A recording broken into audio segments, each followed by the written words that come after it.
All right, today we're starting a new journey here on the Isle of Skye in Scotland's Highlands. Some say it's not a real island because it's got a bridge. A very small bridge that links it to the mainland, and so it doesn't feel as much of an island because they don't have the same transport limitations as other islands do.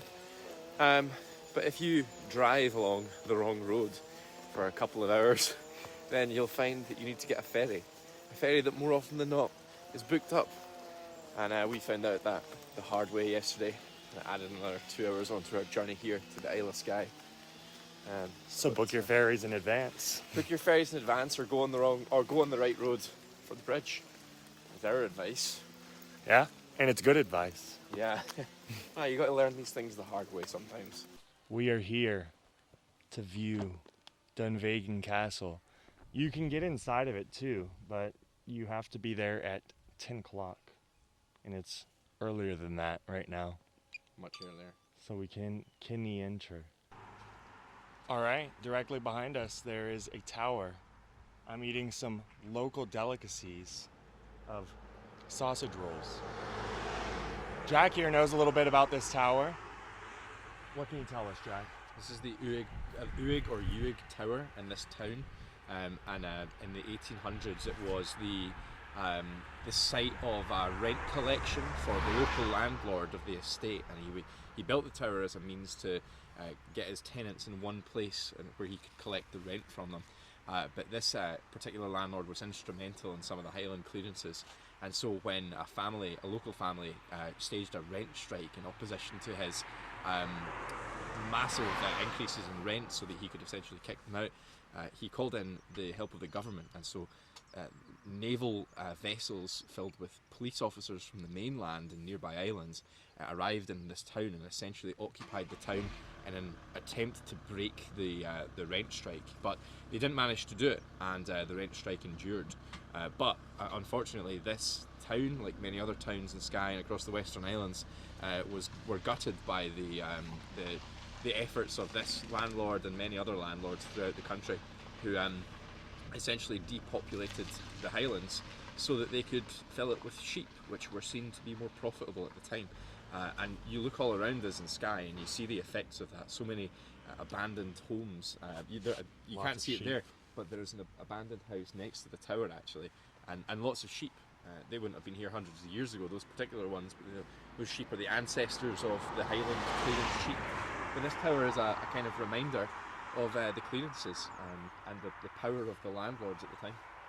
So if you're from the Scottish diaspora, when you come out here, you see the descendants of those who replaced your ancestors. Yeah. We're going to try to exercise our Scottish righty Rome to get to this tower right now. It shouldn't be too difficult. You can see we're relatively close right now. A proper British slug. Oh, shit. You ever seen this British of a slug? Here we see the face of evil in Scotland. The oppressors. How do you feel, Jack? Yeah, well, I'd like to speak to one of them and ask them how they feel knowing they displaced tens of thousands of Highlanders. But I don't think we're going to get a sensible answer out of any of them. Do you think Scottish Americans are entitled to the right to have some of their wool for free? Yeah, I think so. So, Jack here is actually an expert in Irish and Celtic mythology, and he really wanted to speak on the fairy mounds and the phenomenon of fairy mounds in Ireland specifically. I don't want to disturb them for fear of, I don't know, provoking whatever fate they might have in store for me. What Jack was telling me was that fairy mounds are basically a magical place occupied by a fairy. And in Ireland specifically, when you disturb them, it can lead to the death of anybody who does that. Now, I'm not an expert, but it looks like these might be fairy. Here we have ruins from what was almost certainly a person's home back in the day before pre-Highland clearances. directly next to the ferry forts. So I don't know what got him, if it was the English or the ferries, but it was someone.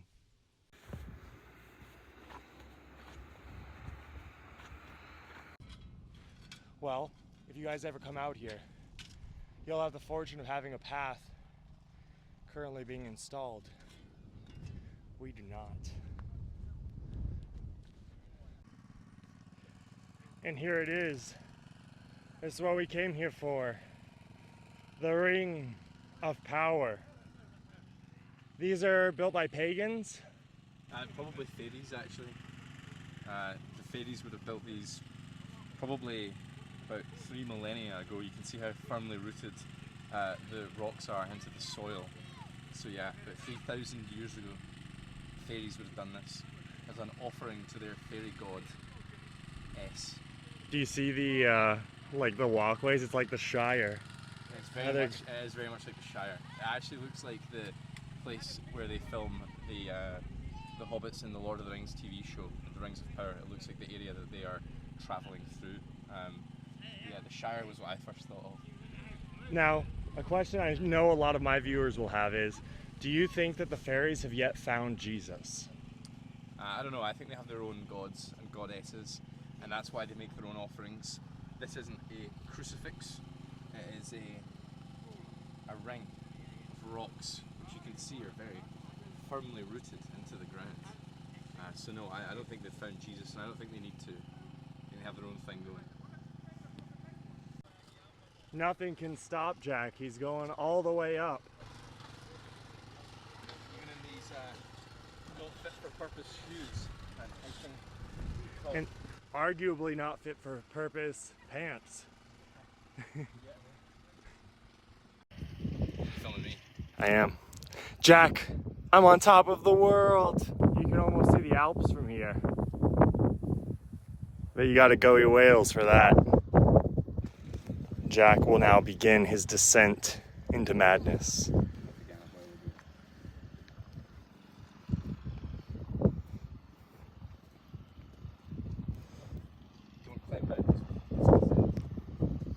That's right. Vote your conscience every time.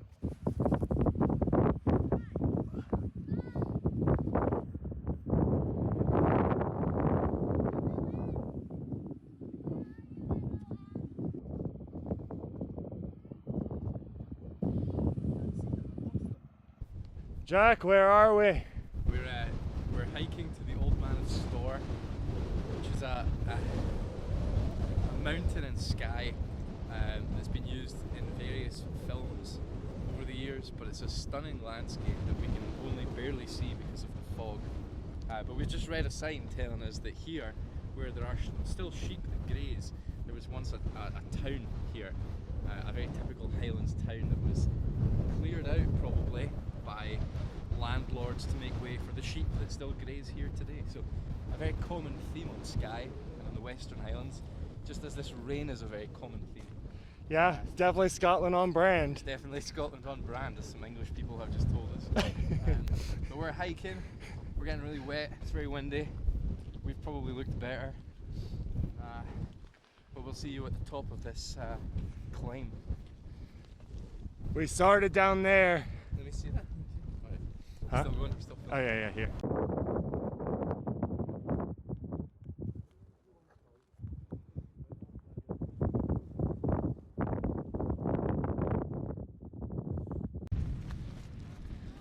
Well, if you come with slightly better weather, this will be a beautiful view. But unfortunately, things did not align for us. So we won't be seeing it. You said this place is world renowned. World renowned. All we see is fog. But it was a nice walk. We've seen a lot of Skye from here.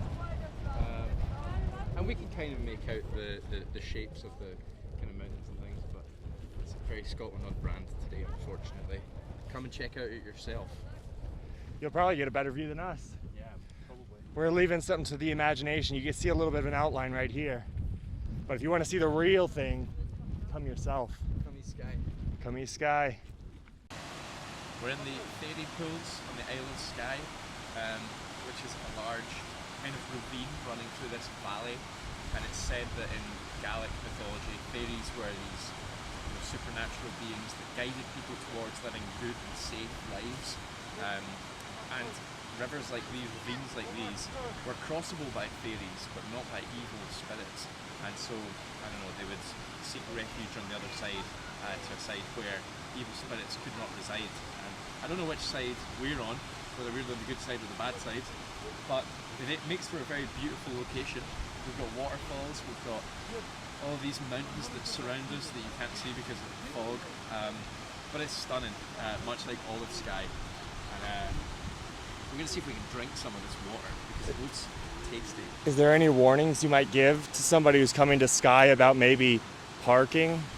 Yeah, bring plenty of money for parking, and don't bring a big 4-wheel truck or a 16-wheeler even, because you're going to find it very difficult to drive on what is akin to a route along the Andes. It's quite tricky, but yeah, don't expect an easy car ride, but it's worth it because look at it.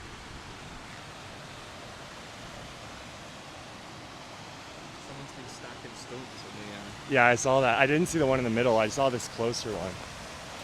Right here we have the art of rock stacking.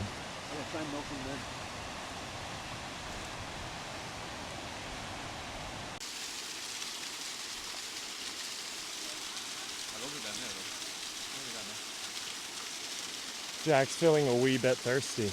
Yeah. I'm gonna drink the blood of fairies. Hi, have you go?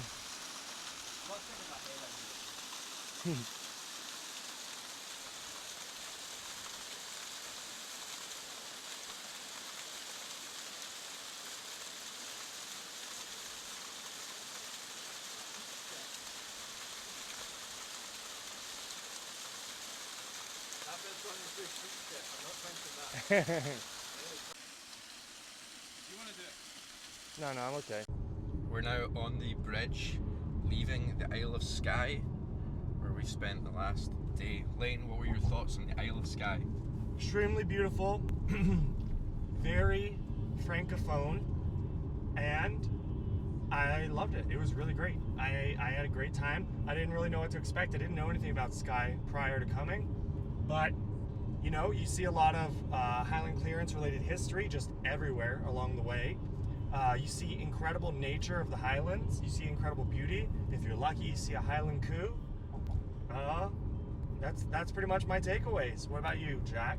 Yeah, that was also my first time. As a native Scotsman, with your first time on the Isle of Skye, the famous Isle of Skye, what do you think of it? Well, my first time, and I knew a lot of what to expect, but it still blew me away.